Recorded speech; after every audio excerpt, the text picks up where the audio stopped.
we're diving into the updated guide on how to enable dark mode on Snapchat. Let's walk through the steps together. Step 1.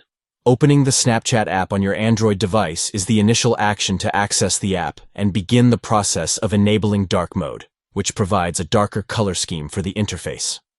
Step 2. Tapping on your profile icon in the top left corner directs you to your profile settings, allowing you to make personal adjustments and customize your Snapchat experience. Step 3.